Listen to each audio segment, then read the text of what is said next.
Jack Ryder is selling cookies for crop over at table 67, no? 67. Oh, they're free. But he does take donations for Oh, they're free.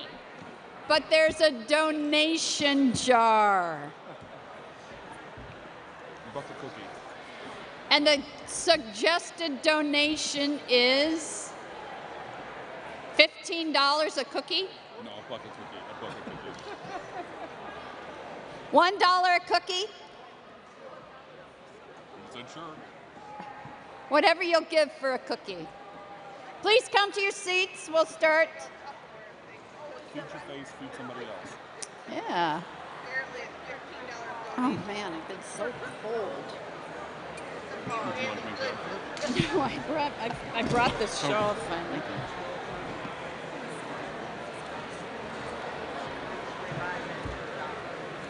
All right, that's an announcement.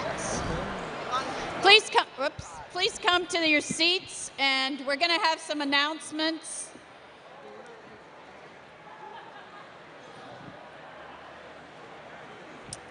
Excellent. You know, this is where it got confused. Mm-hmm.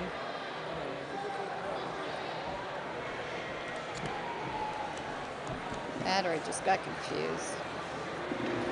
All right. We're going to start. And I want you to keep Debbie Tinsley Taylor, our conference secretary, in your prayers. She's still having tests. She's at the hospital. And so one of the assistant secretaries, Reverend Paul Lee, is going to sit in and assist us, give him a little encouragement. And you know, in the past, Reverend Preston Price has been the parliamentarian. He too has experienced some significant health problems this spring. And so Reverend Dan Diss is sitting in as parliamentarian. It's dangerous to sit on my left and right side.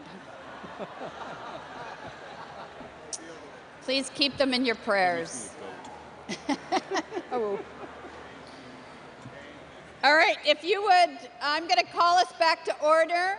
So if you're not in your seat yet, please move in that direction and be in a spirit of prayer, because Reverend Bob Burkhart, who was Evangelical United Brethren, is going to open us with prayer. Please be in a spirit of prayer.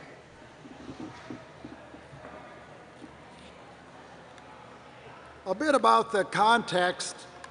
Is it a little bit better? Yeah, bring it close. Okay. I have some words about the context in which we gather for a strength of the Evangelical United Brethren Church. One of the strengths was its effectiveness in rural areas, especially in the Midwest. I'm a product of that heritage. In the mid-1800s, my great-grandfather, Andrew Burkhart, and 6 of his siblings, it wasn't all of them, but 6 of them, immigrated from Bavaria to northern Illinois. All of them came as farmers. They settled in Kendall County and Grundy County. Each of them gave leadership in the founding of rural German-speaking evangelical churches. 3 churches: Oswego Prairie, Dwight Salem, and Dwight Zion. These churches exhibited an evangelical spirit not only within the EUB Church, but through ecumenical participation. Many were known for community leadership. Global and local missions were vital. Naperville was sort of our Mecca, with Camp Seeger, North Central College, and Evangelical Theological Seminary. My church, Salem near Dwight, was a strong supporter of each of these institutions, and likewise, I participated in all of them in my past. Let us be in prayer. Gracious God, we remember and give thanks for the heritage and influence of the former Evangelical United Brethren Church. We pray that its dedication to rural ministry may continue, that its commitment to mission will remain a priority, and that its ecumenical spirit will keep prodding us to move beyond parochialism to wider perspectives. May this evangelical spirit surround us here at this conference. Amen. Amen. Thank you. And I'm going to call on the Conference Commission on Finance and Administration, which is chaired by Reverend Rob Hamilton.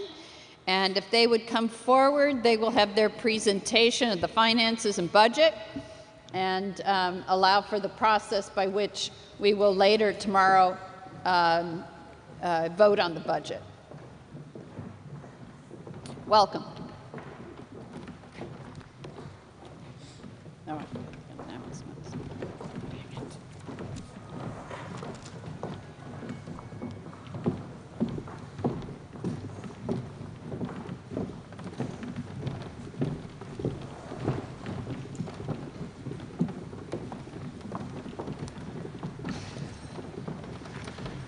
Good afternoon, Conference, Bishop. Once again, my name is Rob Hamilton. I'm pastor at the Rochelle United Methodist Church in the great district of DeKalb. Thank you. And president of our Council on Finance and Administration. Your CCFA was shocked and hurt, like many of us, at the failure of our constitutional amendments. We're shocked because we failed to embrace the divine image in which both women and men are created equally. It's shocking to us, especially on CCFA, because many women, lay women, clergy women, women of color, have served faithfully and strong over many years on CCFA. In fact, in my 12 years of coming to conference, I'm the only male president of CCFA that I'm aware of. In our presentation this year, we want to lift up the strength of women that bring to our work on CCFA to honor our rich heritage. And so our presentation today is made by the women of our conference. And with that, Reverend Andrea Davidson is going to present our budget.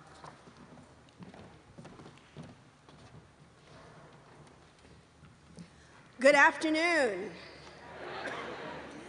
My name is Andrea Davidson, and I would like to first begin by saying thank you. Gracias. Kamsahamnida. It's the season after Pentecost, and so I think it's still a pretty good time to learn to speak with other tongues, don't you?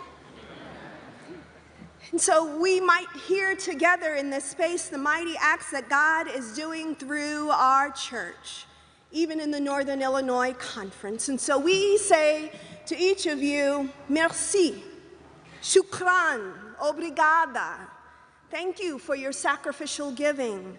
Thank you for your shared commitment, for championing stewardship campaigns, for teaching and preaching and modeling tithing, for holding fundraisers and having more fundraisers, and then asking for special offerings again.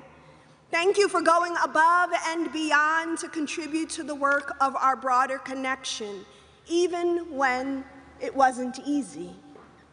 We remain committed because we understand that we are a part of something much greater than ourselves, and we're sharing the good news of Jesus Christ. We are co-laborers with God in making disciples of Jesus. We are United Methodists who transform communities and change lives in huge and small ways. And it's because of our shared commitment that we're able to make the difference in the world that we do. So thank you. As we look at our budget, and if you'd like to follow along, you'll find the 2019 budget that has been prepared by CCF&A in document 600 that was available for download online. I also want to note that there are cards on your tables. If you have questions for the Conference Committee on Finance and Administration, please write your questions on the cards. In making our budget for 2019, CCF&A needed to make an assumption about what our apportionment receipts would be. The committee decided to use the actual amount that we received in 2017 as the amount of apportionments that we will expect to receive in 2019. The budget has been built on this assumption of income. In previous years, we used a formula that looked at the previous year and then optimistically added $200,000 to that amount. But we don't do that anymore because previous giving has been a more realistic estimate or indicator of what our expected income will be. If you take a look at the slide over a 15-year plus period, you'll see that our long-term average is at about $7 million. However, after the crash in 2007, our apportionment receipts have now averaged $6 million. We don't expect our giving to be much different than in 2017 in the year to come. Now, last year, you may remember, we voted to change our apportionment formula based on the feedback that we received from the churches. We came together and we voted to reduce the apportionment demands on each of our churches. We saw, if you look at the slide here, some increases and some decreases. How many churches saw increases from the new formula? About 82 churches saw increases. 62 had increases of 8% or more. 20 churches had increases of 4 to 8%. How many churches had decreases? 198 churches had decreases in their apportionments. Amen, somebody.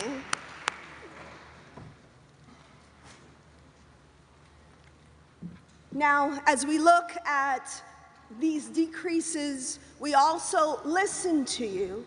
And so what we also did in this new apportionment formula is we reduced the amount of money that local churches are spending on clergy expenses. So with our previous formula, local churches were spending 16% on clergy expenses. With the new formula, we decreased it to 14%. Now, if we look at our expenses over time, the proposed spending for our 2019 budget is a decline from the long-term average of $7 million. It's also a sharp decrease from the $9 million budget that we had in 2012. If we look at our local church budgets, you'll see that the new apportionment formula brings more consistency across the conference in terms of how much of the church budget goes towards apportionments. Now, about half of our churches have apportionments between 10% and 13% of the total local church budget. And I have to remind you that apportionments are not on capital expenditures and are not on benevolence giving. So as we see in our chart, some churches do pay more, some churches do pay less, but most of our churches are apportioned at nearly the same rate. So I'm going to give you a quiz. Imagine that there's a church with 50 members that come to church on Sunday, 50 people every Sunday. Every time they come to worship, they put a certain amount in the offering plate. How much would each person need to give in order for that church to pay its apportionments in full?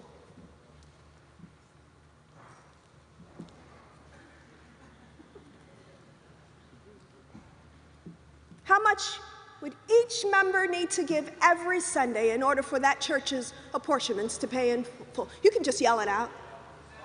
$75. How much? How much? 20. 5. 2.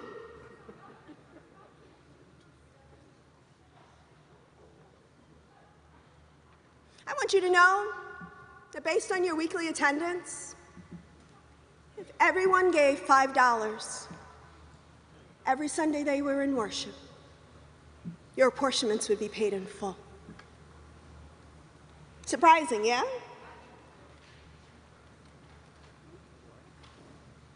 Manageable, yeah? I share this with you because while we estimate what our givings will be from our local churches, and we estimate that being shy of $6 million, we still need $400,000 more in order to pay our general church apportionments in full. If 80% of our churches paid our apportionments in full, we would be able to meet our commitments in full. 80%. I think I'm trying to tell you it's possible. Anybody think $5 a Sunday is possible? If we break our budget down, you'll see that only 1/3 of our budget goes to general church apportionments. 1/3 of the budget goes to our cabinet and our administration costs. And the other third is broken down. 1/6 goes to program activities, and 1/6 goes to supporting local churches. So we look at our budget. We've sought to be as efficient as possible in what we do.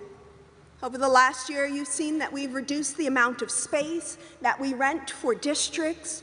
We've moved to an online apportionment billing system, which keeps us from having to mail 100 pieces of mail every month. And so here is your budget for 2019. I'm going to invite Mary Rawlingson to come at this time to present the program portion of the budget. Thank you, Andrea. Good afternoon. Today we are asking you to approve the conference programming budget at $673,000 for the 2019 year. It's listed on page 2 of your budget with details of the ministries this fund supports on page 3.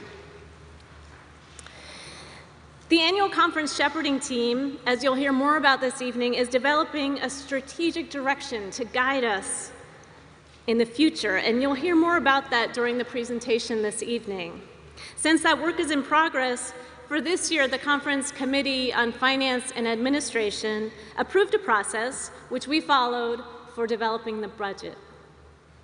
Those of us who represent program ministries on the shepherding team, Meg Park for Age Level Ministries, Laura Wilson for Church Development and Redevelopment Ministries, and myself for Justice and Mercy Ministries, worked with Rob and Arlene Christofferson on the conference programming budget that you have before you today. Our guiding principles for the process were the funding proposals made by our committee chairs, our conference mission, vision, priorities, and values, and of course, an awareness that the shepherding team is working on our strategic direction, and so we didn't want to make dramatic changes to the budget this year or the process until that work is more developed with feedback from you and from our ministry areas. And that's the conference programming budget. And now Youngmi Park, our district superintendent for DeKalb, will speak to us. Thank you, Mary. My name is Youngmi Park, and I am a member of the cabinet serving as the DeKalb district superintendent. And it is my honor and my privilege to speak about how the funds are used by the cabinet to support and to strengthen the ministries of our congregations. The cabinet budget for congregational support contains 4 major categories. They are equitable compensation, United Methodist presence, church redevelopment, and new faith communities.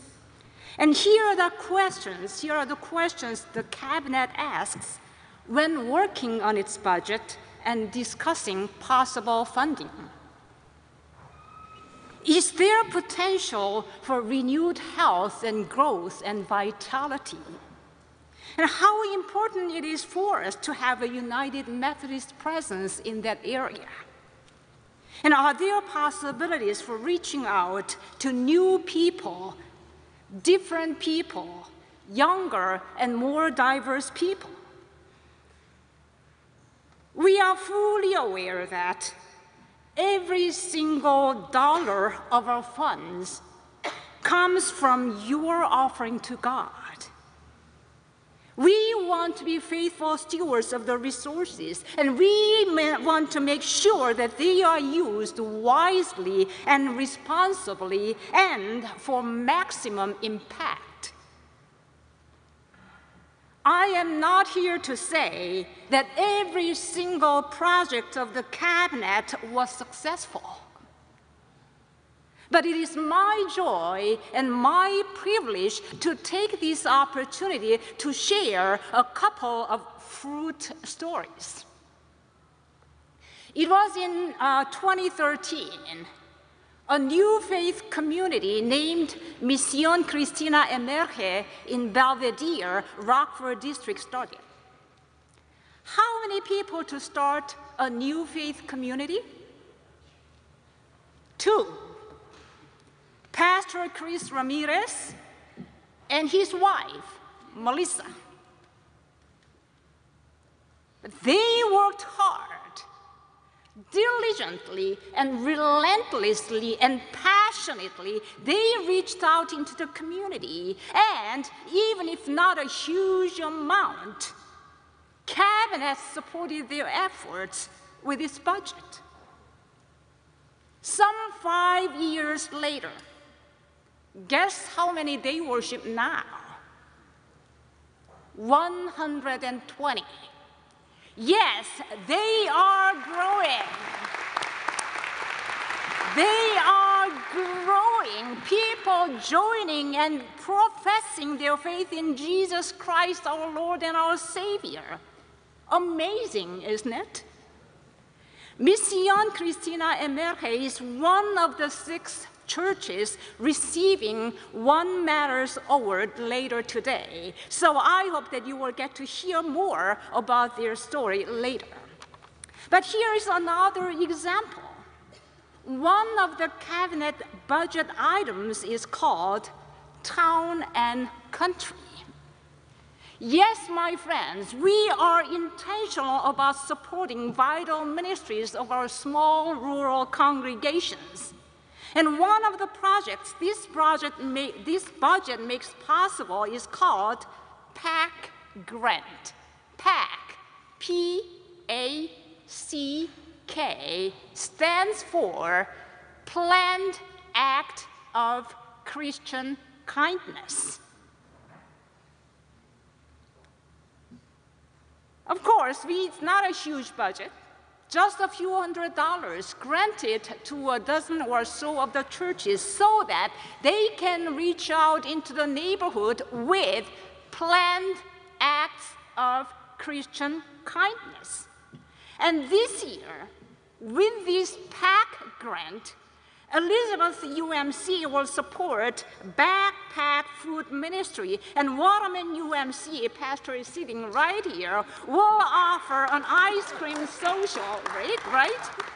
And Cedarville UMC will sponsor a senior day, and Mendota Zion will serve free breakfast during the town's Sweet Corn Festival in August. And to learn more about these and other many vital ministries of our small rural congregations, please join us in the Town and Rural Festival on November the 3rd, which is also an event sponsored, supported by the cabinet budget. Thank you for your faithful support of the work of the church. Thank you for your trust and for your generosity. Your apportionment dollars at work. They are at work supporting and strengthening the work of our congregations. Now I would like to invite Tammy Scott to speak about clergy moving expense policy.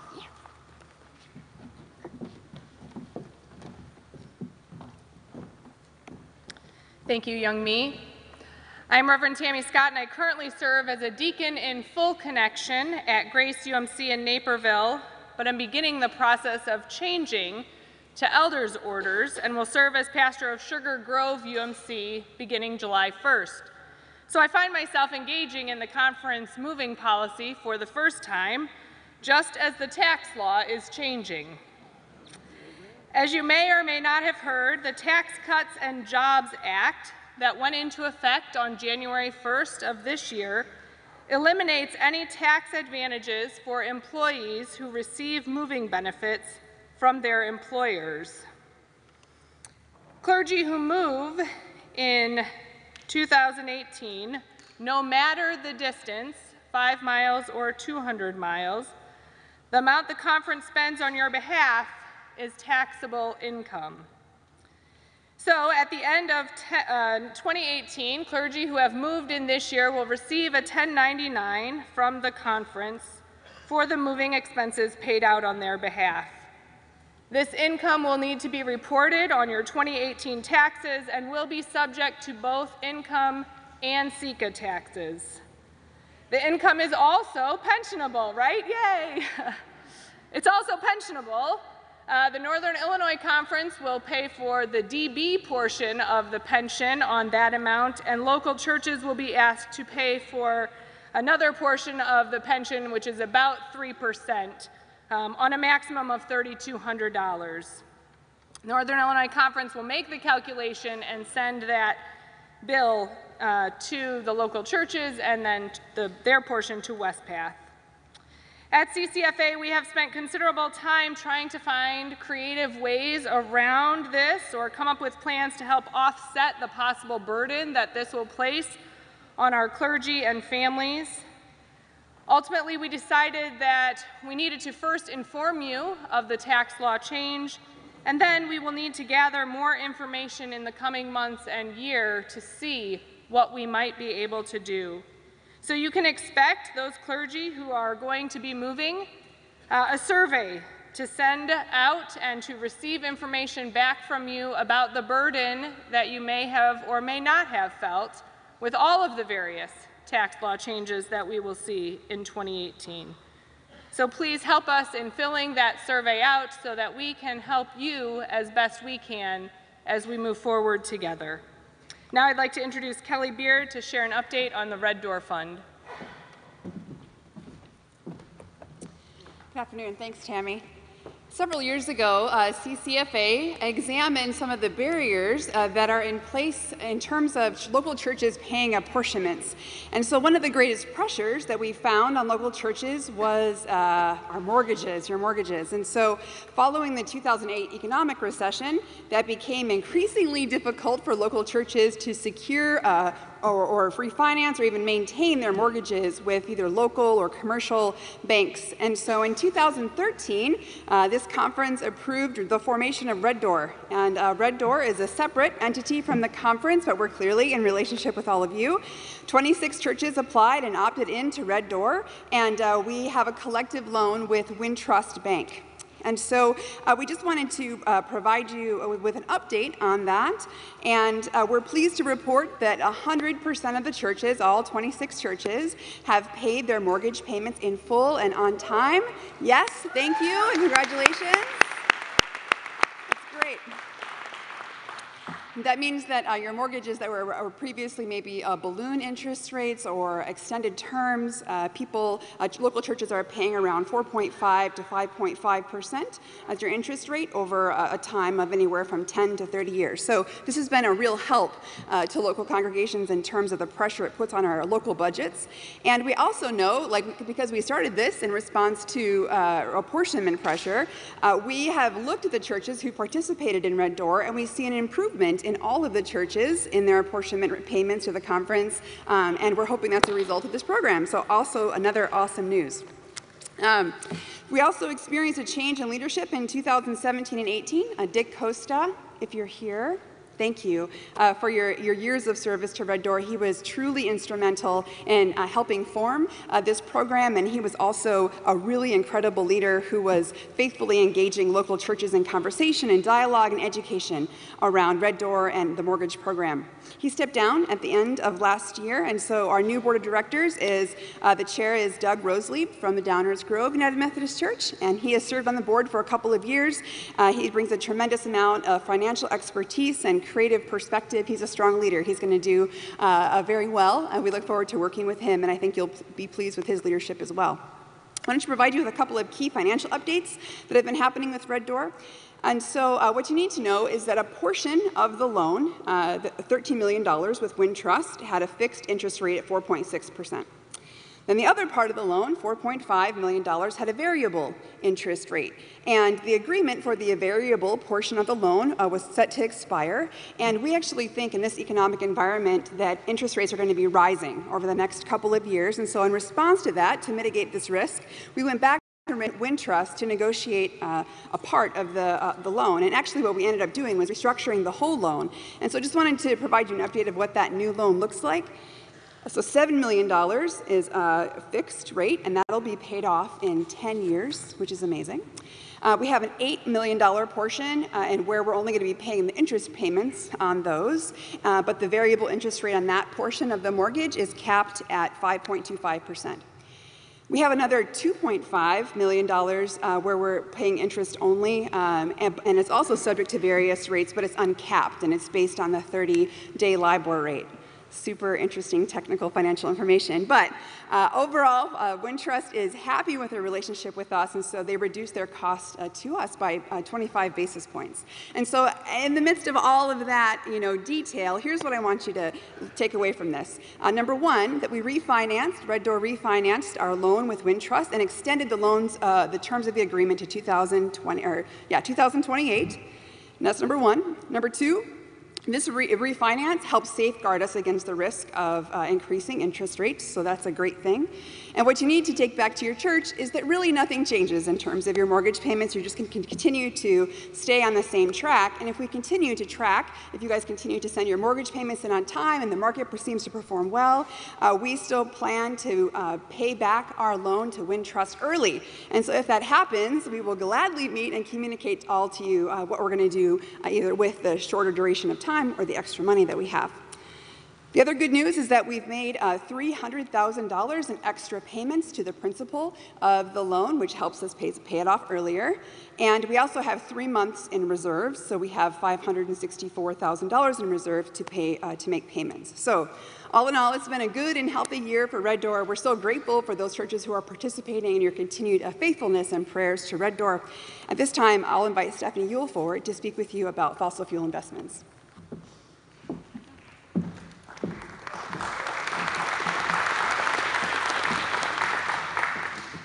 Good afternoon. My name is Stephanie Ewell, and I'm Vice Chair of CCFA.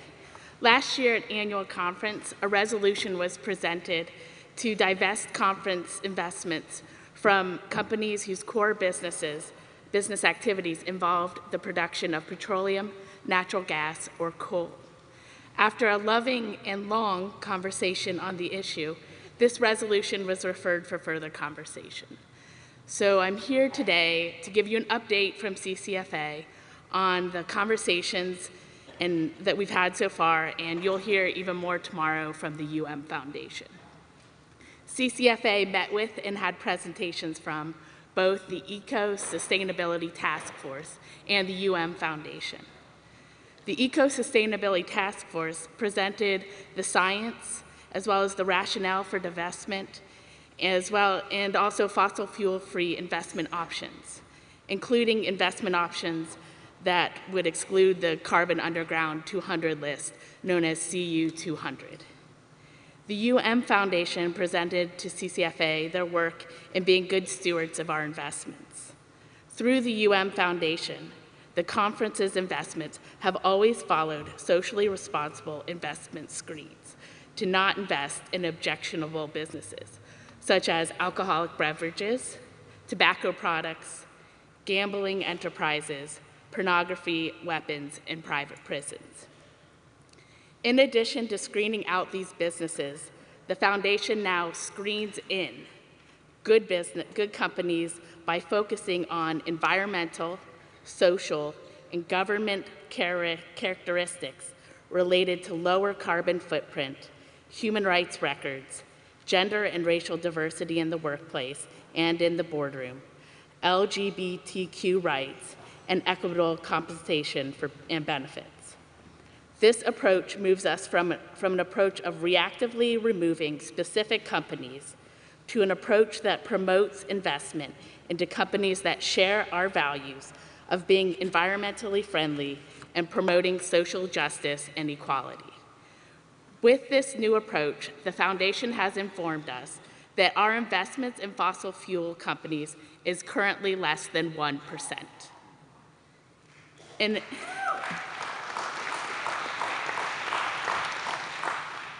the foundation has not just stopped there. In addition to moving us in this more positive approach to our investments, the foundation is also in the process of creating a CU 200 compliant fund that will fully divest from fossil fuels. This investment option will be available starting in January 2019 to all churches, and CCFA will be reviewing their investment policy to see how this fund can be incorporated into our conference investments. So I encourage everyone to make sure they're here tomorrow for the UM Foundation meeting so that they can hear more about these investment strategy changes and how they can invest in the CU 200 compliant fund. At that time, CCFA, the foundation, and the Eco-Sustainability Task Force will be making a joint statement about our work so far, the work we still need to do, and the work we encourage all of you to undertake. I was notified that there are not cards at your table, so if you have any leftover cards from this morning or any piece of paper, please write your budget questions on those, and you can turn them into the ushers or Shar at her wonderful table by the exit. And we just want to thank everyone for their contributions to the apportionments. This concludes the report from CCFA. Thank you, Bishop, for this opportunity to present. Thank you. Yes, please show your appreciation for these well-done reports that give us a really good understanding of our finances. And I'm hoping that maybe papers could be put on the tables this evening, so if people do have questions, you can still hand them in, because I don't want to overlook that possibility. So if you have questions, write them down, look for paper even this evening to be able to do that and hand it in then. Is that okay? Any piece of paper will work. Marked CFA. All right, I'm going to ask that Lonnie will report our initial report on the bishop's appeal. Thank you, Bishop. People do hand me money as the conference goes along. I want to encourage that behavior. If you can. Can I ask a question first, Bishop? I know the Council of Bishops heard a report on how much was raised for this fund across the connection. Can you remind me what number that was? All right. So initially, as you know, given the crises in global migration, and particularly of Church World Service, we were asked to take a special offering, the United Methodist and other major Protestant denominations with Church World Service, on the first Sunday of December. Now, sometimes I can read United Methodist really well, and sometimes I can't at all. But I just thought, there's so many offerings, and at the end of the year, that it might be better to do the bishop's appeal. So they had, others had taken the offering, and they reported at the Council of Bishops, I just checked the text, that the denomination, the United Methodist Church, the whole thing, raised $50,000. Well, And they, you know, people still kept putting in a few dollars, so I think it's gone up from there. But that was as of the 1st of May. Northern Illinois Conference, today you've raised $72,398.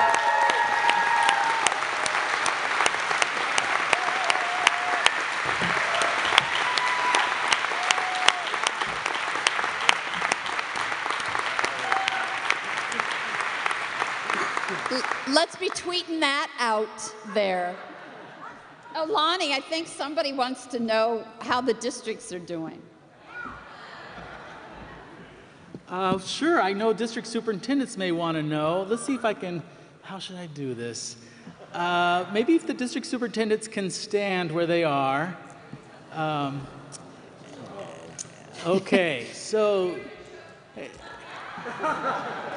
I see you. So the district who really outpaced all the other districts is not one of the western districts. So the western districts can sit down. Other western. And I want to compliment Northwestern for a very strong performance, but you also can sit down, not a winner this time. Jacques, I don't see you, but Southern, commendable, not you this year. So it's either Aurora or Elgin. Aurora's the defending champion, but Elgin's the new winner.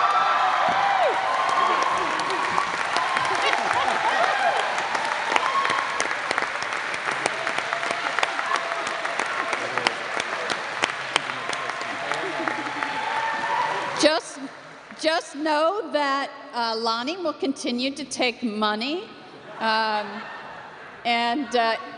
it will go for this appeal. So we want to commend Elgin. I don't think Elgin has ever won one of these awards before. So we are quite impressed, and we will continue to keep you updated as it changes. All right? Okay, give yourselves a hand. This is just amazing.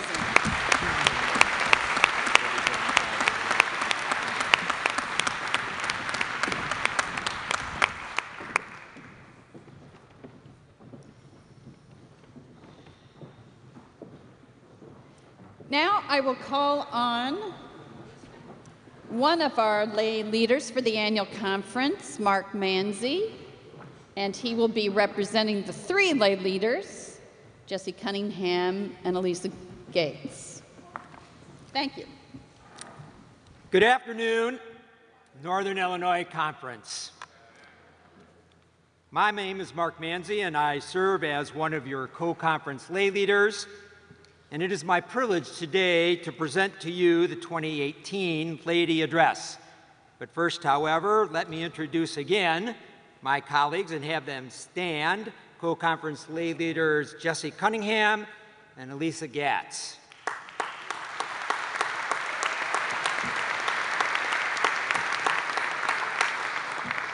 We are pleased and humbled to serve and represent you. One of the ways we represent you is to attend and act for you on many different conference committees. Jesse serves on the Board of Ordained Ministry, the Episcopal Committee, and the Nominations Committee. Elisa serves on the Episcopacy Committee and chairs the General Conference delegation. And I serve on the Annual Conference Committee and the Annual Conference Shepherding Team. While we attend many conference-wide committee meetings, the most important committee for us is the Board of Laity, and that's the one we all serve on. This is at the heart of what we do, and thus important for us as your co-conference lay leaders. We want you to know the members of the Board of Laity.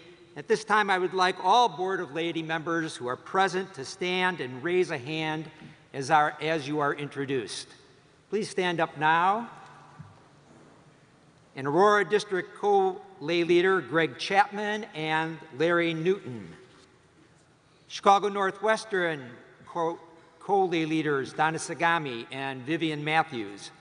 Chicago Southern Co-Lay Leaders John Abney and Dawn Shires. DeKalb Co-Lay Leaders Chad Abel, Karen Bonnell, and Tom Weber. Elgin lay leader Kathy Dickerson, Rockford co-lay leaders John Atten and Denzel Winter, United Methodist Women's President Lois Moreland Dean, United Methodist Men's President George Groves, the Conference Director of Lay Servant Ministries Peggy Hansen, the members at large Rose Faulkner and Gerald Hayes, and Joanne Mendocino, who, along with Vivian Matthews, will be cycling off the Board of Laity this year, and we want to give them both a special thank you for their service.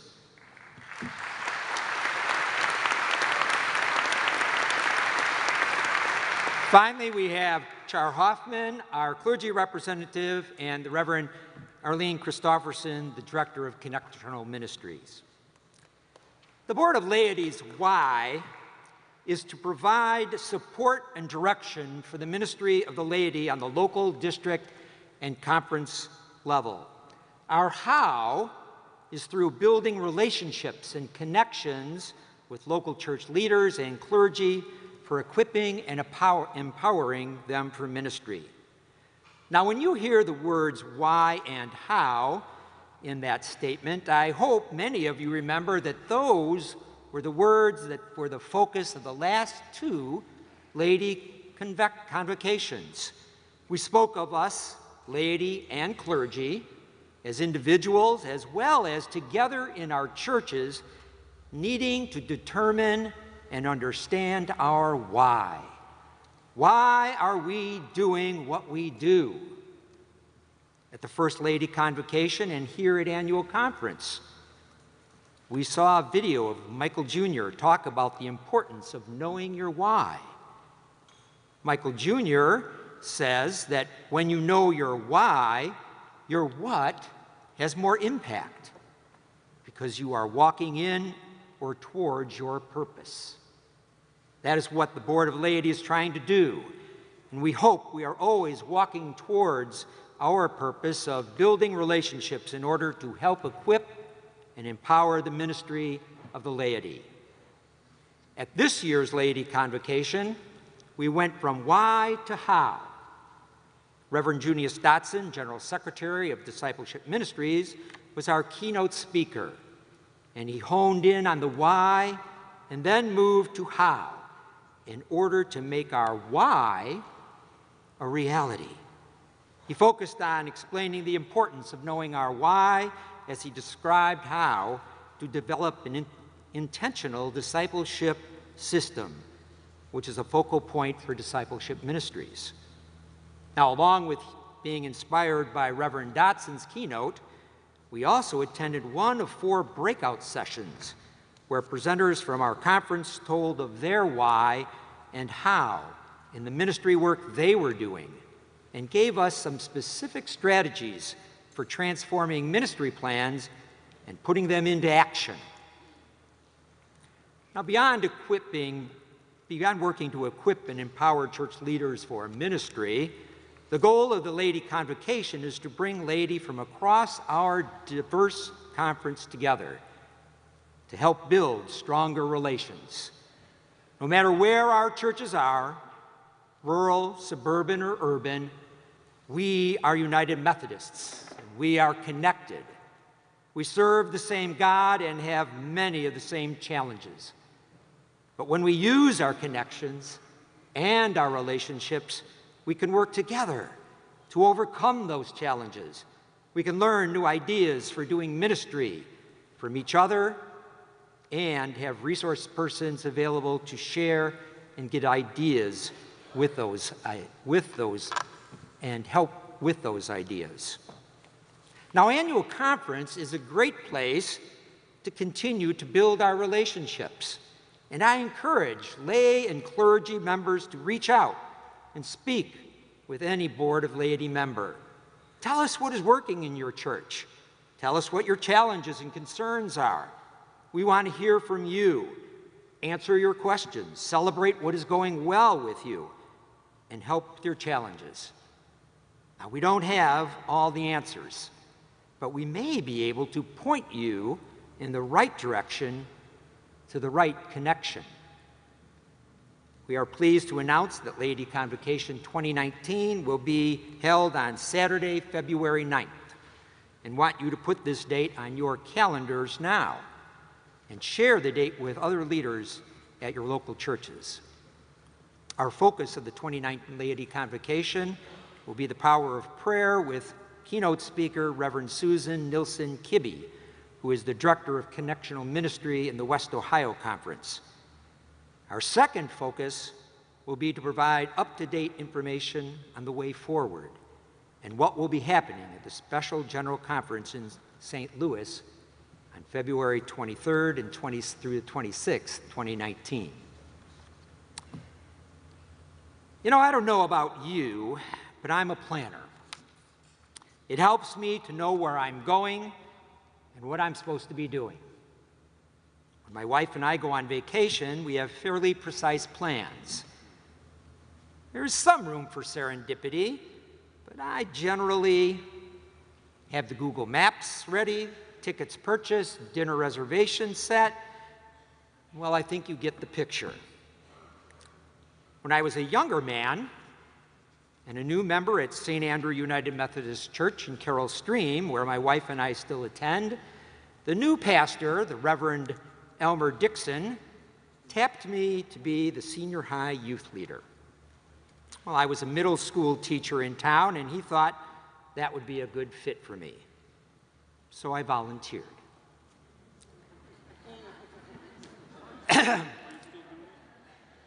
Yeah, I'm still volunteering. Together, we led several youth trips. The first was to the Boundary Waters in Canada, where we encountered some uncharted waters. Well, at least uncharted to me. Fortunately, Elmer had a pretty good handle on that.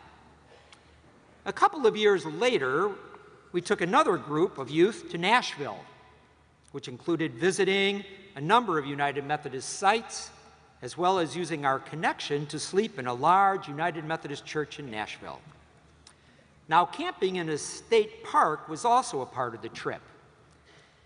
We concluded that Nashville part of the trip and were on our way to the state park and our campsite for the night.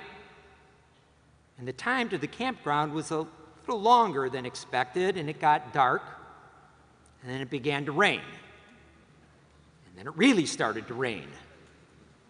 To tell you the truth, not only was it raining, but we weren't exactly sure where we were in proximity to the campground. As we drove along, Elmer and I were talking about the situation as we came upon a town. As we drove into the town, we knew what to do. We went into the local grocery store, and we found a payphone. That's what a payphone looks like for some of you. And guess who we called? Yeah, that's right. Our connection again. We called the local United Methodist Church parsonage. Elmer talked to the pastor of the church, and voila, we had an invitation to stay in the basement of the church for the night, out of the rain. We had a van full of senior high youth who were tired, and we weren't sure where we were. It was raining. We didn't have GPS or a cell phone. Again, those things weren't invented yet. We were in uncharted waters. We were concerned, but we didn't freak out. We remembered our connection and used that connection to get to the next morning, which turned out to be a beautiful and sunny day, allowing us time to get our bearings and move forward. For a planner, however, not knowing where you are and being in uncharted waters can be a little disconcerting. But I've heard that while the time in uncharted waters may be challenging, this time may also be an opportunity to take time to really examine ourselves and cover both our strengths and our weaknesses. Hopefully we come to the realization that we all, as laity and clergy, are part of those strengths and a part of the way forward through our weaknesses. The type of leadership needed for this time, however, may be different from what we normally use. The Reverend Susan Beaumont, well-known expert in the field of adaptive leadership. Susan was our presenter and guide on adaptive leadership during a one-day conference held on March 10th for both the annual conference shepherding team and all of the district shepherding teams. She began the day by introducing us to a new word, a word I had never heard before: liminality. Liminality is occupying a position on both sides of a threshold. Liminality is a time when something has ended, but something new is not ready to begin. As I thought about liminality, the time when one thing is ending, but the next thing is not yet ready to begin, I thought about the year before I retired. I was happy in my career as a middle school principal. I was in a good school. I had a good understanding of what my job was and what we needed to continually move things forward. The time, however, to move on to something new was coming. I realized that I had been returning to school every September for the last 50 years. My time as a middle school principal was ending, but what would retirement look like? Had we saved enough? I believe we had, but the way forward was not yet developed. Had I planned for what to do? I thought so, but I wasn't sure. Was that a time of liminality? Perhaps. Susan told us that leadership in a time of liminality is leading when we don't know where we are going. You all remember I said I'm a planner? I didn't want to hear this. How can I lead if I don't know where we're going? How could I plan for that?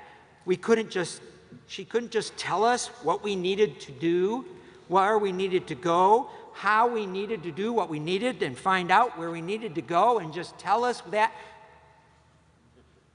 Guess what? Susan's next words were even less encouraging. She told us that the default position of the church in times of liminality is to tell people, don't worry, be happy.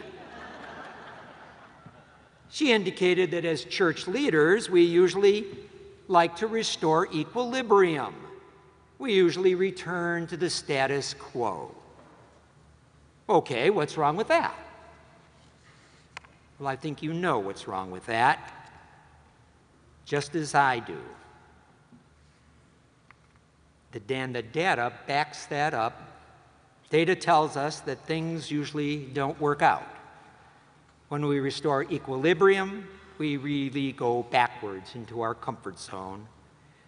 We make few, if any, changes, and so the challenges usually remain and generally get worse. Susan told us that times of liminality is really a time when leaders need to heat things up. That times of liminality are times when we need to tell people what they need to hear instead of what they want to hear. Oh, I love doing that.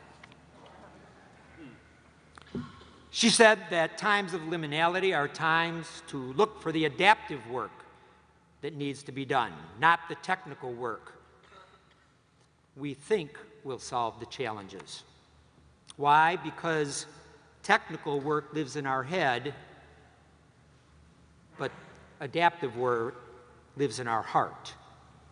She told us that times of liminality are times for passion, and that there is no reason to exercise leadership unless there is something you care deeply enough about. What an interesting conclusion. We need passion. We need to exercise leadership for something we care deeply about. For me, and I'm betting for you, leading to make our churches and our conference stronger and more able to get the message of Jesus to our neighbors, to people in need is something that we care deeply about. I believe that each of you here today cares deeply about your church and wants to lead to help make your church stronger for making disciples for Jesus, for the transformation of the world around you. Ronald Heifetz and Marty Linsky are experts on adaptive leadership, and in their book, Leadership on the Line, Staying Alive Through the Dangers of Leadership, they tell us this: leadership would be a safe undertaking if your organization and communities only faced problems for which they already knew the solutions.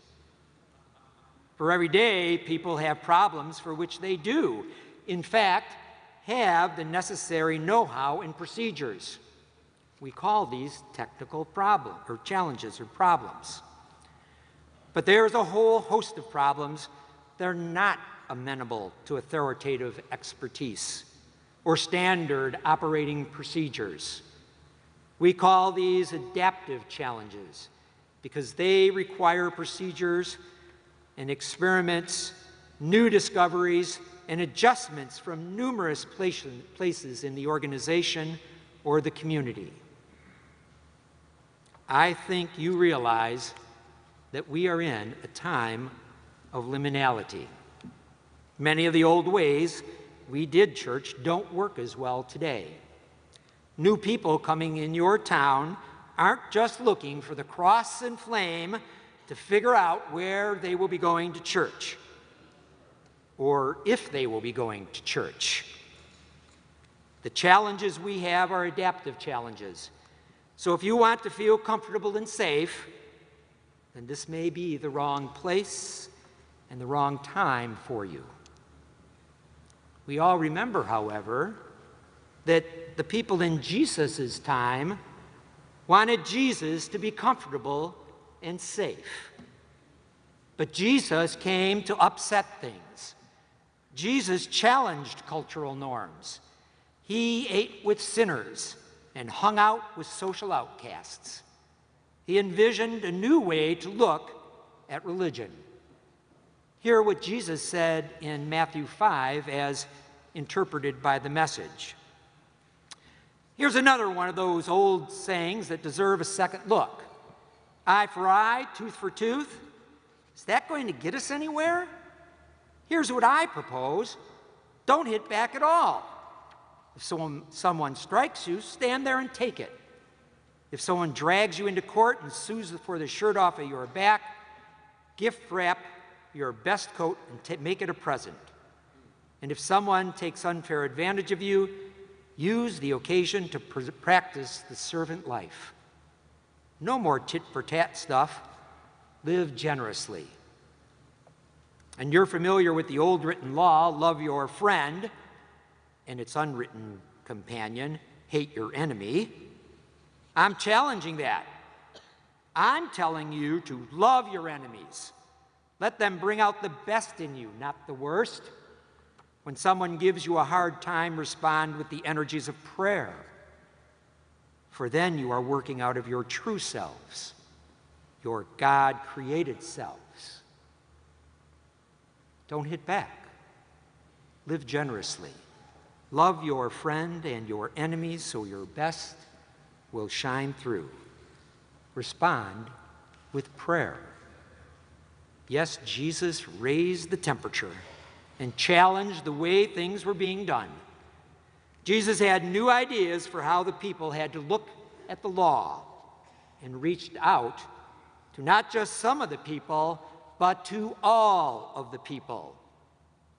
We have a good understanding of the many technical problems and challenges in our church.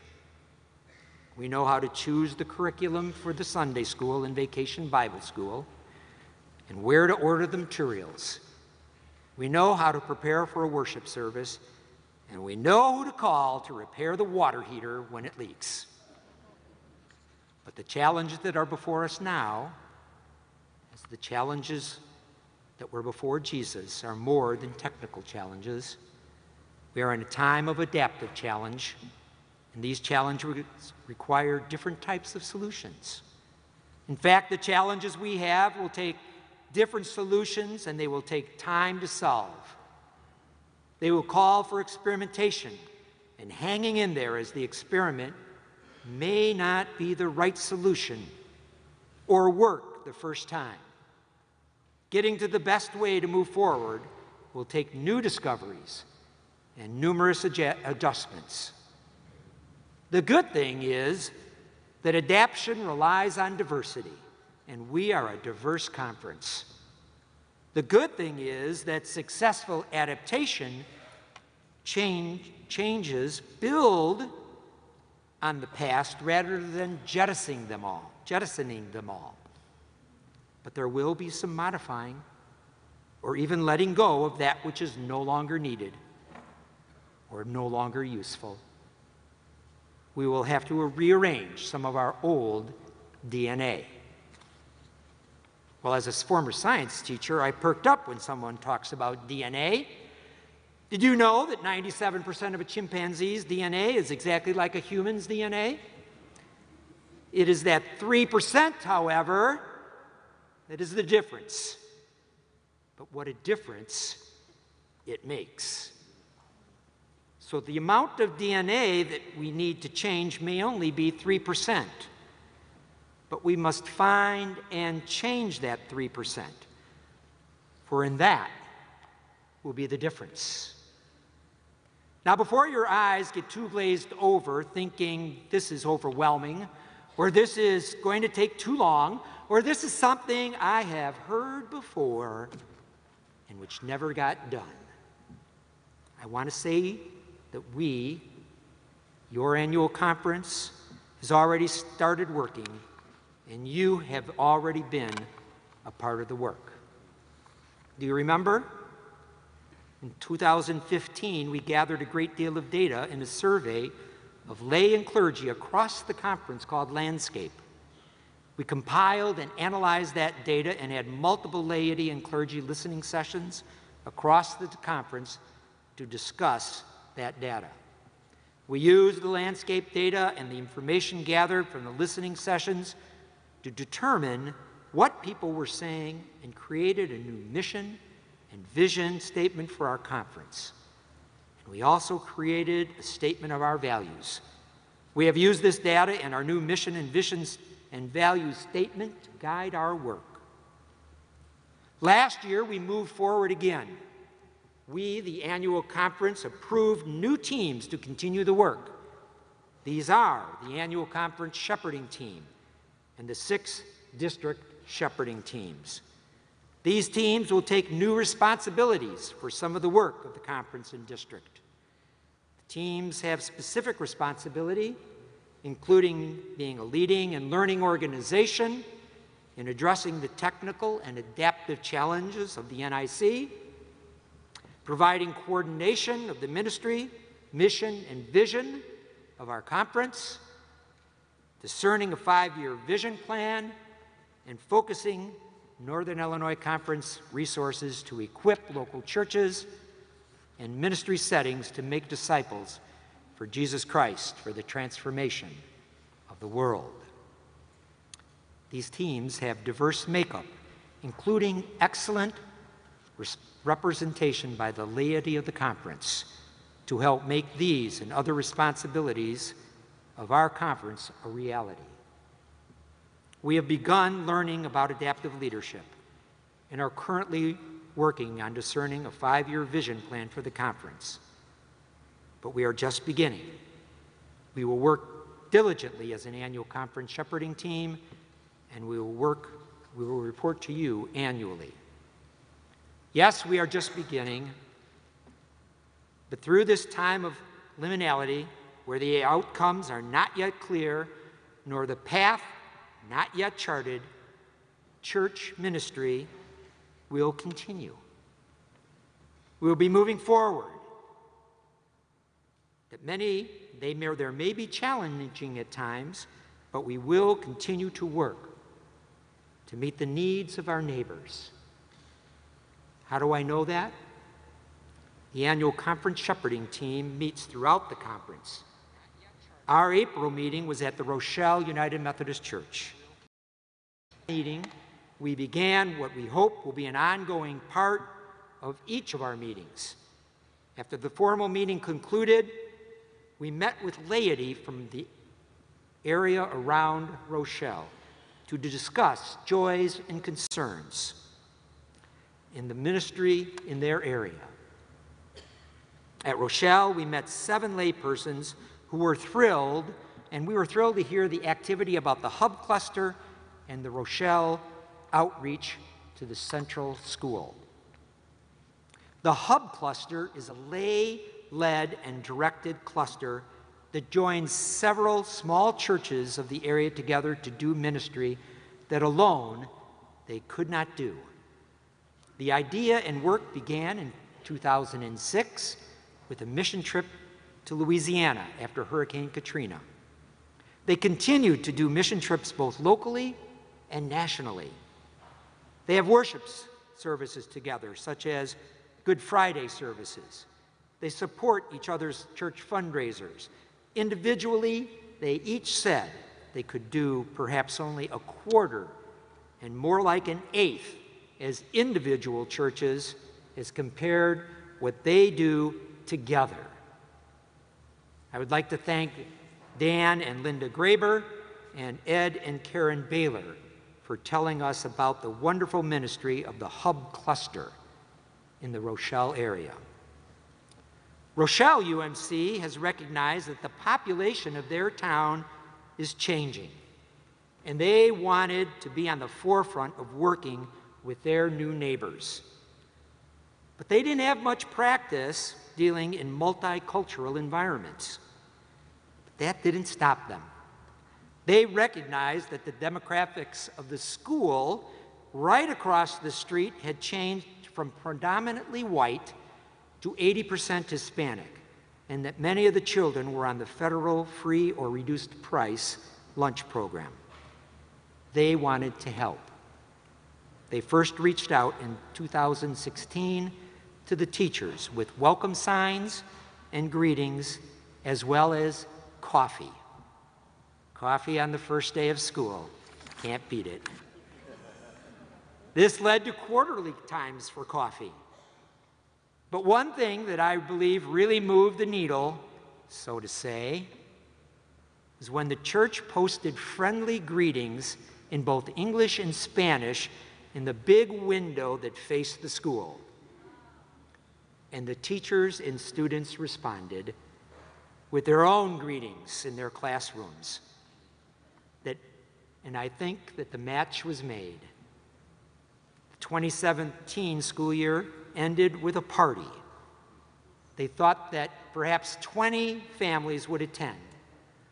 All 250 families of the school attended.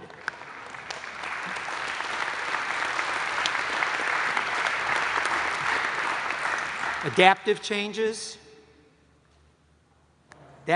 Thanks goes to Mary Ellen Taylor, Bobby Weiss, Don Horner, Dana Cox, and Pastor Rob Hamilton for doing as well as telling about this outstanding ministry, and for recognizing the changes taking place in their community and reaching out to be a light to all who call Rochelle home.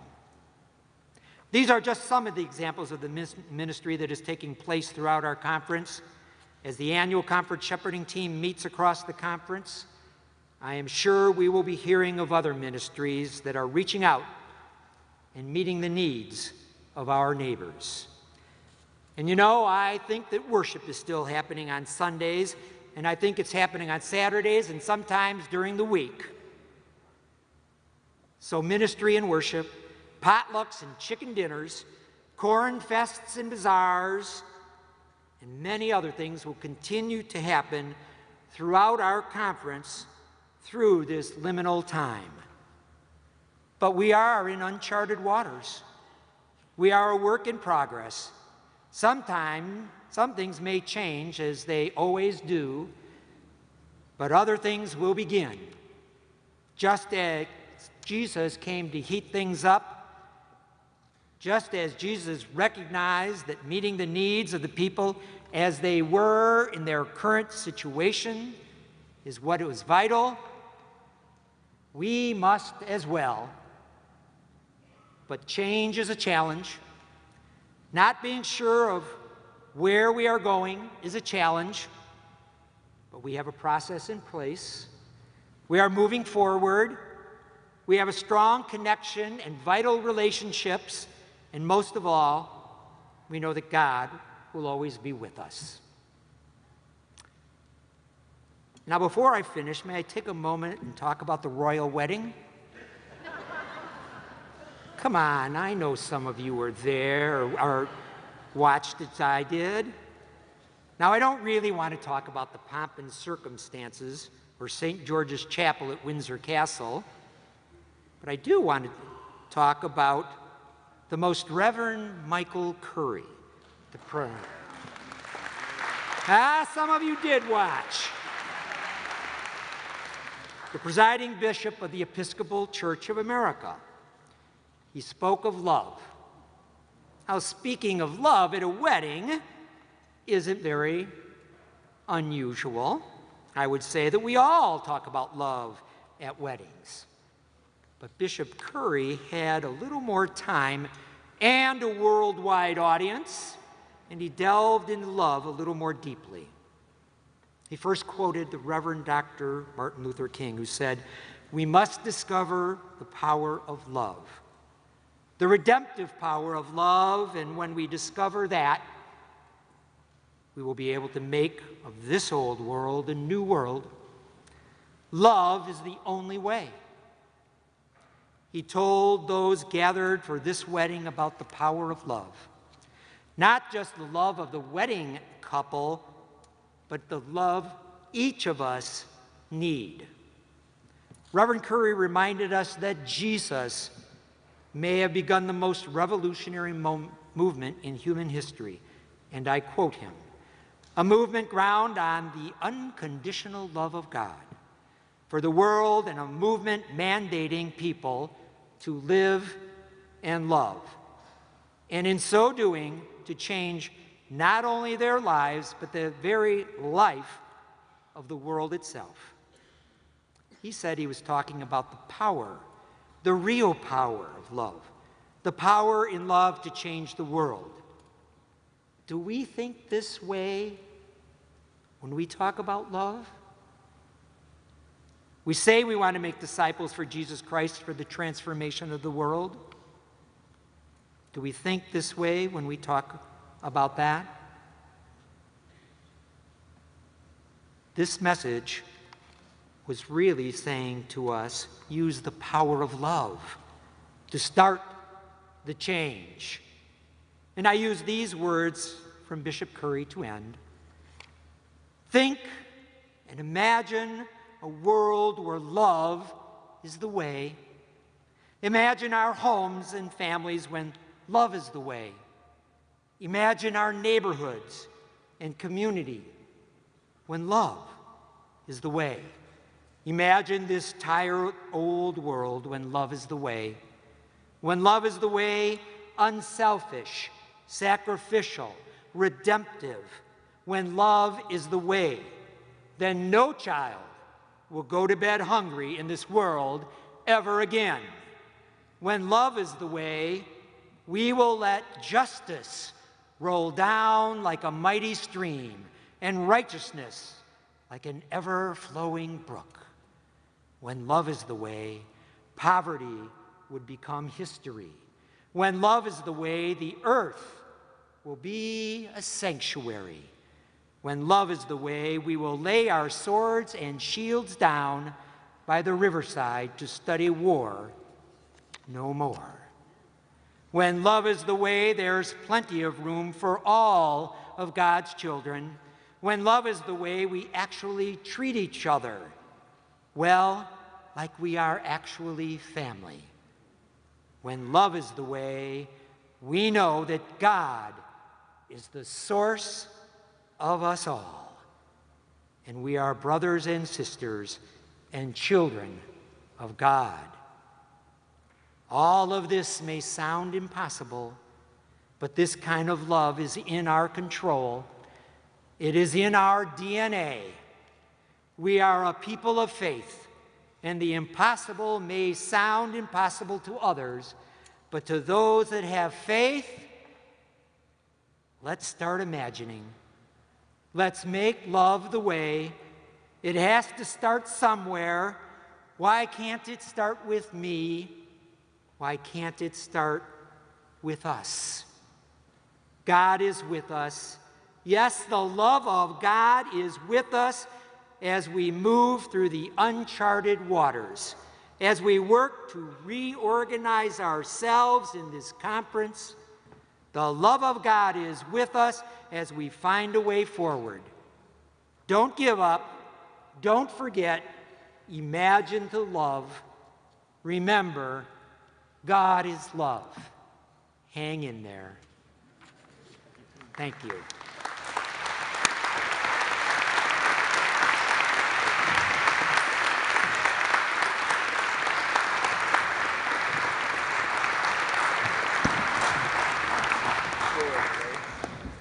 Thank you so much, Mark. We appreciate your updating us on the work of our annual conference and also your inspiration in helping us to keep doing what we need to do. Thank you.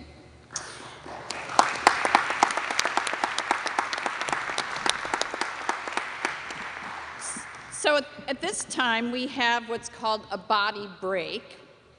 And it's a 3-minute video. I haven't seen it, but if you would go ahead and roll it, I think it may give us some directions about what to do.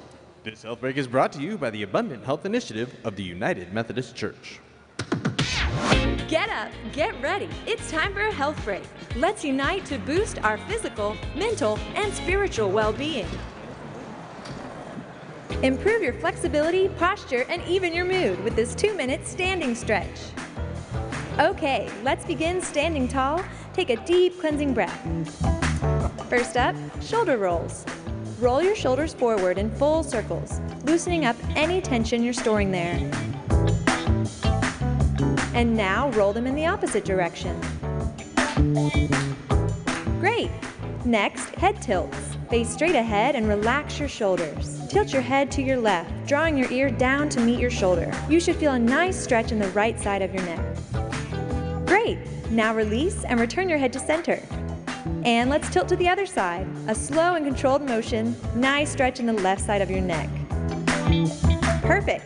Next is up-down stretch. Reach both arms overhead, stretching towards the sky, spreading your fingers wide. Then bend at the waist and sweep your arms down to your toes, rounding your spine. Keep a slight bend in your knees to support your lower back. Looking good! Return to standing position for side stretch. Face forward and reach your left arm up high. Then, from the waist, tilt your torso over to the right. Keep your feet and hips stable as you stay active in that left arm, reaching over your head. Great. Now release, come back to center, and let's switch sides. Reach that right arm up and over as you tilt your torso to the left. Now the final stretch. Arm cross stretch. Reach your left arm forward and cross it over your chest, keeping it straight. Use your right hand to hug that left arm close to your chest and try to relax that left shoulder down, away from your ear. You should feel a nice stretch in that left shoulder blade. Good. Now release, and let's do the same thing on the other side. Extend your right arm forward and cross it over your chest. Use that left hand to support it. Nice work! You've enriched your physical wellness today by stretching and focusing on your health.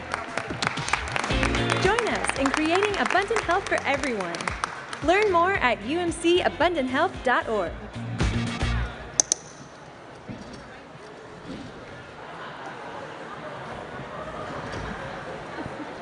All right.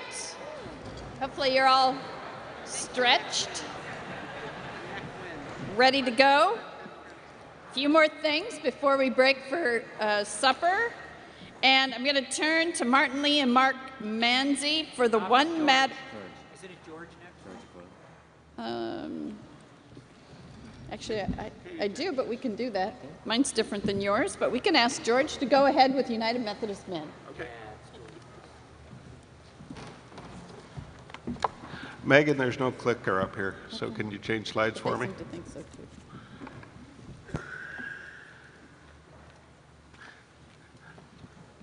I need the first slide. Where's it? She's pointing for a clicker, but you don't have it, right? Ah, thank you. Bishop? They found the clicker. If I push this and the garage door goes up, I'm sorry. Bishop, annual conference. I'm George Groves, and I'm here this evening to talk about Amending Through Faith, which is a new offering from the United Methodist Men and the YWCA of Nashville and Middle Tennessee to help eliminate domestic violence against women.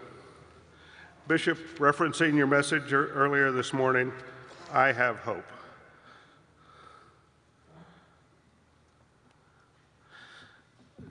Everybody likes statistics, so I'm going to start with them. Now, I hope everybody can see that first line, and it's kind of cryptic. Lottie, do you know what that is since you love numbers? 1, 2, 1, 2, 6. I doubt you can guess what it is. This is my personal statistic for the women directly in my family. I invite the men hearing my voice, either in this room or streaming, to write down your own personal statistics as I'm going through what mine mean. The first one, I have one wife, and we have a regular family that's subject to our share of everyday life. Together, we have a couple of adult sons who account for 2 significant women in their lives. We have one young adult daughter who is engaged but not yet married, and we have 2 young granddaughters, but we hope to have more. So added up, I have 6 women or girls in my family really close to me, exposed to this madness called domestic violence. And that's not okay. Let's go through the rest of the statistics on this slide. 1 in 4 women will experience domestic violence in her lifetime. That's one of my women. 1 in 4 women will experience sexual assault or abuse before the age of 18. It only applies to my granddaughters now, but there's a 50% chance of one of those girls being affected. 1 in 4 women will experience sexual assault during college. Again, that's 50% for one of my granddaughters. 3 women die each day at the hands of a man who says he loves her. Hopefully that's not any. But to put that in context, during the course of this annual conference, 9 women will have died at the hands of some man who said they loved him. They loved her. Continuing with statistics, 15 million children witnessed domestic abuse in the past year. Youth who witness domestic violence are more likely to attempt suicide, abuse drugs and alcohol, run away from home, become child victims of human trafficking, and commit sexual assault crimes themselves. 98% of the rapes, both men and women victims, are perpetrated by men. And this is not conservative or progressive issue. The data is the same on either party.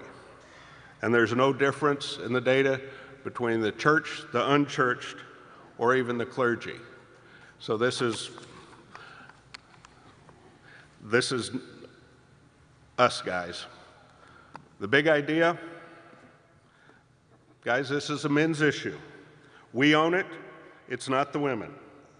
I always hear about violent women, but I guarantee you that this is a very small part of the problem and not what I came to address. We men own 97% of the problem. If we can make an impact on our part, on what we can control, with God's help, we will make an outstanding contribution to the kingdom. Amending Through Faith is a primary prevention program engaging men and boys to challenge the culture that supports violence against women, cultivate healthy masculinity, and change the future for women and girls. When I grew up watching John Wayne grab Maureen O'Hara and give her a really hard kiss while she was beating on his chest until she submitted, and then they lived happily ever after. What did our culture tell men of my age group? Grab a woman and kiss her until you get what you want. And compare John Wayne to what our kids are watching and listening to today, it's frightening. Last night I had an epiphany. I was right. I've been thinking about this Amend project as a way to protect my women. I need to protect my boys.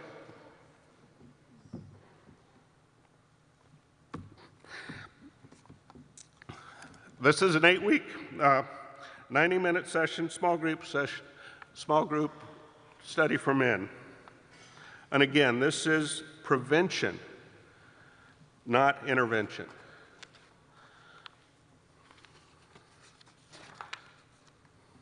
And why Amending Through Faith? Again, men, it's ours. If you're a Christian man, this is for you. And if you're looking for a relevant ministry for your group or your church to do, this is a big one. It isn't biscuits and gravy on Saturday morning. Believe me, I'm not against eating. But use your next breakfast to plan an 8-man Amend group. Then start. After 8 weeks, you'll have more men to lead more groups, and do it again. Before you know it, every guy in your church has been through the program. This is real men's ministry. And it's His will. Love your neighbor as yourself doesn't exclude those living in your house or the ones you love. Ephesians 5:25 states, "Husbands, love your wives just as Christ loved the church and gave himself up for her." Nowhere in the Bible have I found where Christ punched a disciple because they weren't doing what he wanted, or verbally degraded and threatened a disciple into submission. We need to create a culture where men don't do this either.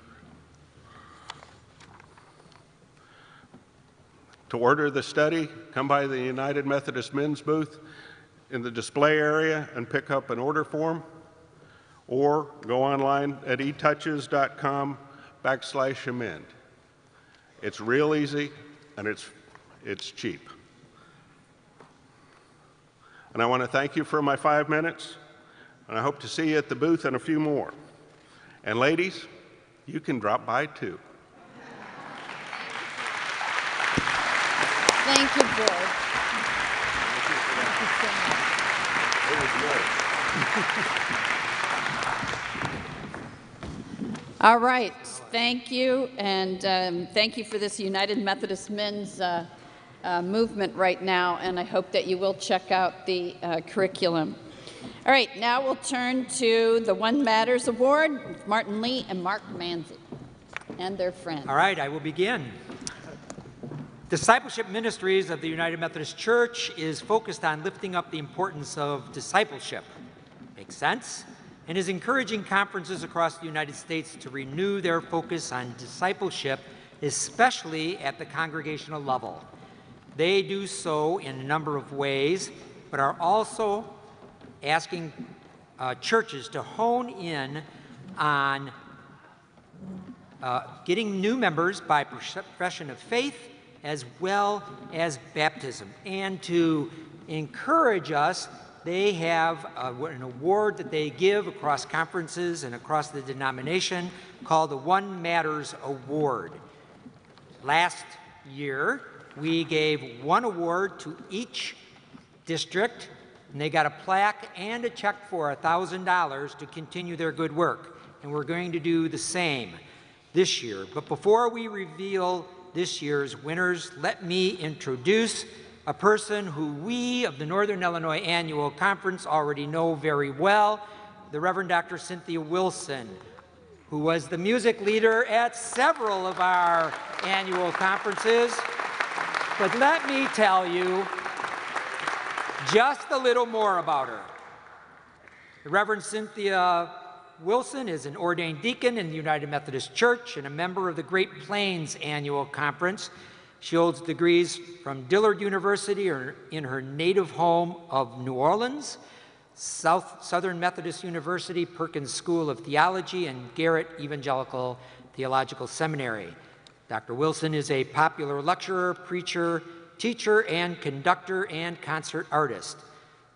Cynthia served as the Assistant Vice President for Student Affairs and Dean of Students at Garrett Evangelical Theological Seminary from 2010 to 2016.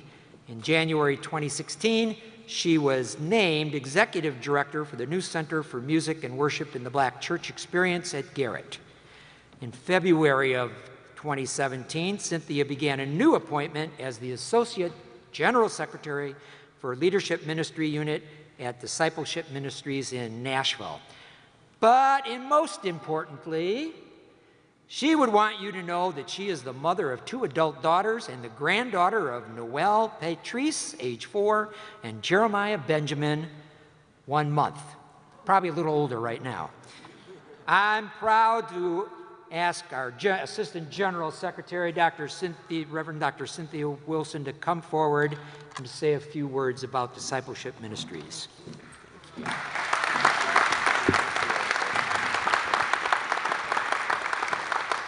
Thank you so much. It's lovely to be back in this place, in this time. Bishop, thank you so much for this opportunity. I bring you greetings from our General Secretary, the Reverend Junius Dotson at Discipleship Ministries. We are thrilled to come to be a part of this celebration and to congratulate these faith communities in the marvelous work that they have done and what they have accomplished toward the enterprise of discipleship making for the transformation of the world. We congratulate all of you. And I don't know about you, church, but I have a feeling that it does not yet appear what these churches will be. But we know that they will be all that God intends for them to be. Do you agree? Would you help me to congratulate them for a job well done?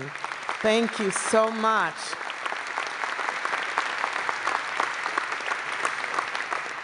And I hope that you'll stop by our table over in the display hall and say hello. Thank you so much. God bless you.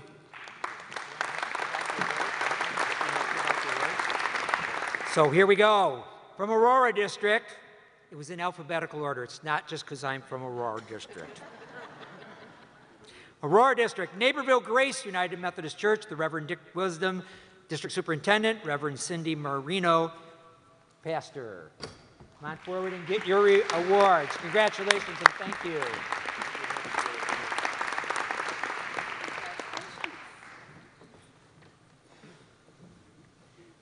Chicago Northwestern District, Chicago Indo-Pac, Reverend Zaki L. Zaki, District Superintendent, and Reverend Ernest Singh, Pastor.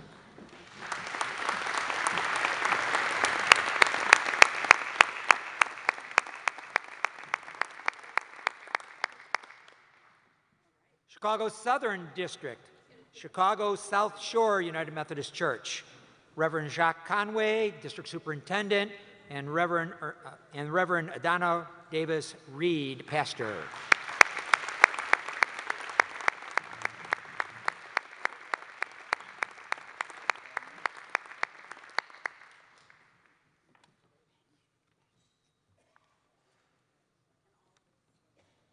DeKalb District, Reynolds United Methodist Church, Reverend Youngmi Park, District Superintendent, Reverend Seamus Enright, Pastor.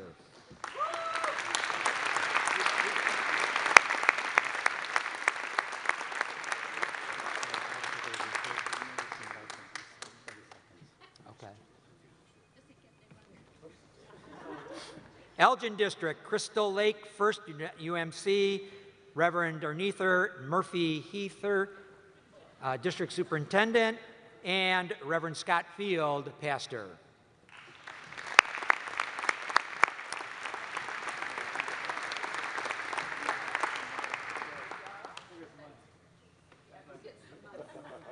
Who gets the money?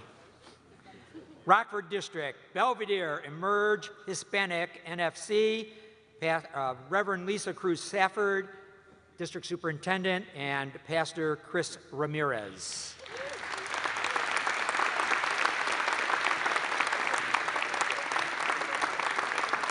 All right, churches, just a couple of words, and let's start with Aurora. Come forward.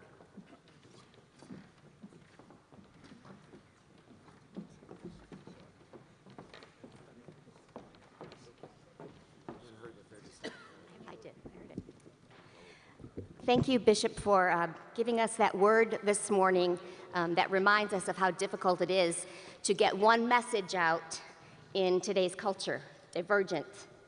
That's what we struggle with. And so we're looking at it a little differently. Rather than trying to develop better programs, we're just concentrating on people. And it seems to be working. Rather than waiting until we have enough people to have a new member class, we work with them one-on-one. What are their needs? What are they looking for? Because they come with intentionality, seeking, and so we want to be there to provide that for them. So it's all about relationship, and I think that scales to any size church. Thank you.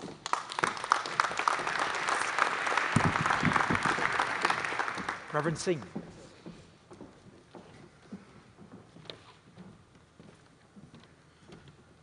Good evening, everybody. My name is Prem Das, and my cousin Victor Simon. We are the first founder members of United Methodist Church of Indo-Pak. And Reverend Singh had a vision to start Indian and Pakistani immigrants church. They were looking for it. And we start 5 or 6 members. And now we are over 116 members. And we continue growing. If nobody is coming from outside, it's growing from inside. The kids are born, they were kids when we started. And I got 2 daughters. They will grow up here. And now I got 6 grandkids. They're all here. So we are multiplying by this. So we are very thankful for his hard work, Reverend Singh. He really had a vision that he start church for our own community so we can understand language and custom what we were doing back home. Back home we are enemies. We're still fighting, India and Pakistan. But over here we're praying together, service together. Okay. Thank you very much. I'm nominating Martin Lee to be at the Academy Awards. Chicago Southern District, Reverend Reed, come on forward here. Bishop, Dr. Wilson, I want to just tell you that I am unbelievably passionate and amazingly grateful for the opportunity to evangelize in the South Shore community, for the ability to take the church out of the church into the streets. And these ladies who are standing up here with me are among the team that are doing that.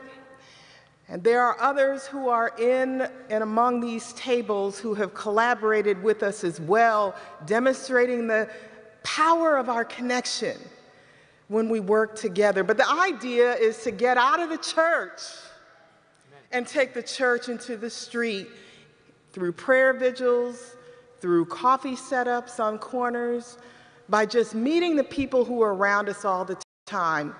And one of the things I'm really excited about, and I encourage you or invite you to do too, take your communion ritual. How many celebrated communion yesterday? How many celebrated communion yesterday? What if you took your communion away from the chancel rail and into the street, which is what we did yesterday, and invited people who are passing by? You know we can do that because our theology allows for it. To include people around the body of Christ. It's an amazing experience. And I invite you to just try it once. Just try it once.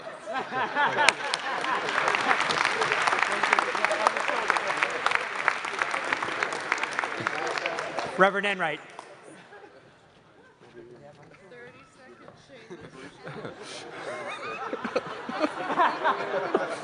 Good afternoon, annual conference. Seamus Enright, pastor, Reynolds United Methodist Church, outside the city gates of Ashland, Illinois. Context is everything. If we were to take our communion to the streets, we would be going to the source of bread and standing among the cornfields. But that doesn't mean that evangelism doesn't happen. And I believe that hospitality is at the root of our Christian living and our experience of the divine. It is a practice of making room for others, even within ourselves. It's the practice of exchanging fear for faithfulness, which is the practice of living in those in-between spaces. The Advent hymn, People Look East, reminds us that love the guest is on the way. Love the guest. Jesus, the guest, is always on the way. Reynolds United Methodist Church has discovered in the practice of making room for others that we have been welcoming Jesus in. So, annual conference, I pray that you discover the joy of welcoming Christ in too. Thank you very much for this recognition and for your time. Amen.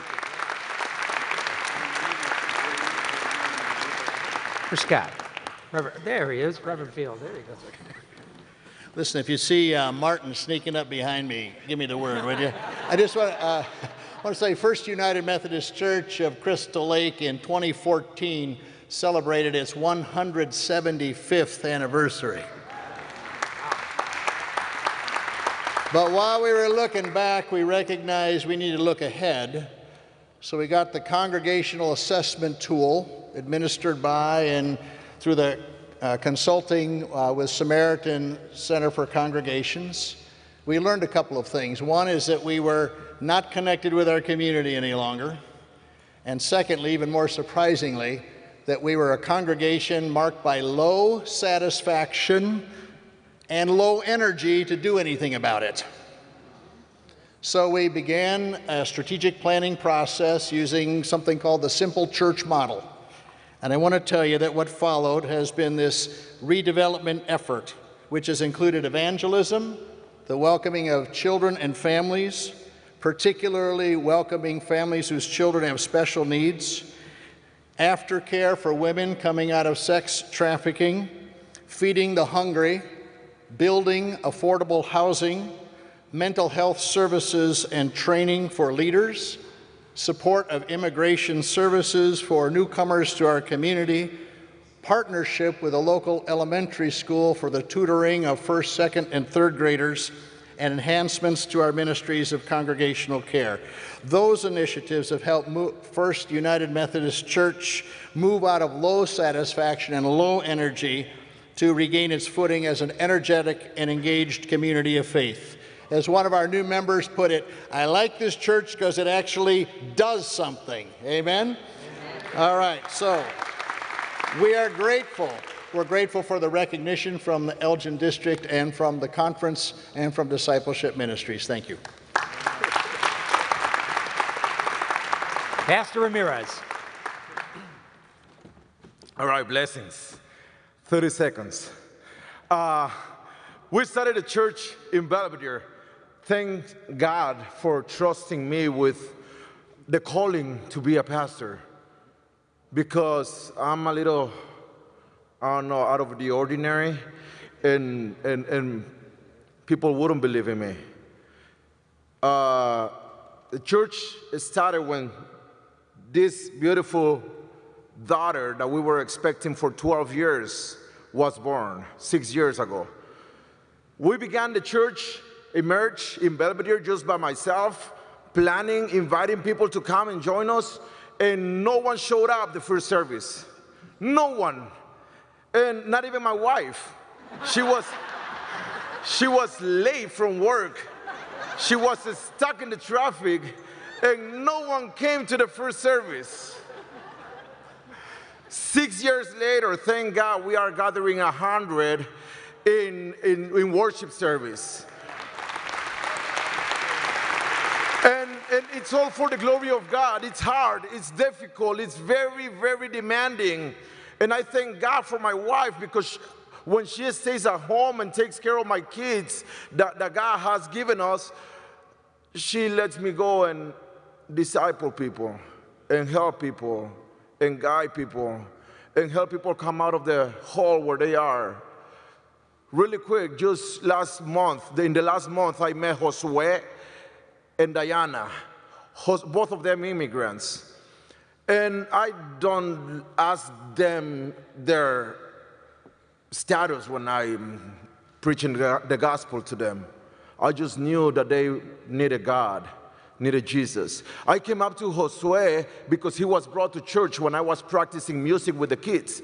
Josue was going to be taken to a shelter, homeless shelter, because he's a guy, a Mexican guy that came to America about 2 months ago. When he got here, his only son got killed in Mexico by the mafia, by the cartels. His 8-year-old kid, a little older than her. Thank you. Good job. We helped him. Right now, he is one of my right hands at church.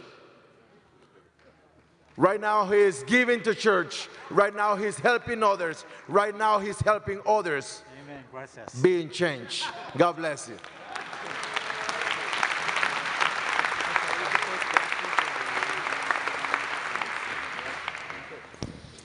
Thank you, all of you.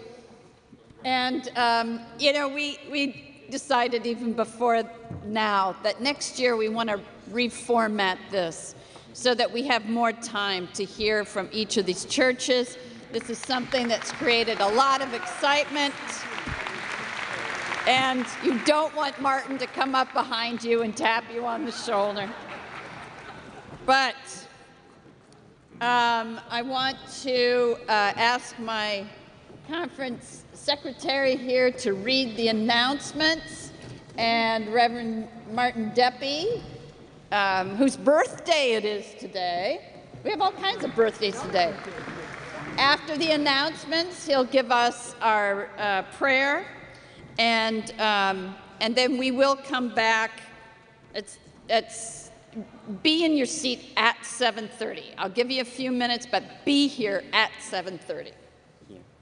Here. Yeah. Are we okay? I know you are all ready for dinner, but I have 4 announcements. The first one is only approved materials, flyers, documents, only approved material is allowed to be distributed. Please give all hands out to head usher after it is approved. If you have anything, please bring that to the usher table. So why don't you raise your hand over there, usher table? Yeah, over there. And the second one is from First UMC of Belvedere. They are in need of vans to travel to Kentucky for a youth trip. They are leaving this coming Friday and will be back 16th of June. They need a van or minivan or SUV. So if you are able to offer a van or minivan, please raise your hand, Miss Sharon Rice, table number 32. Thank you.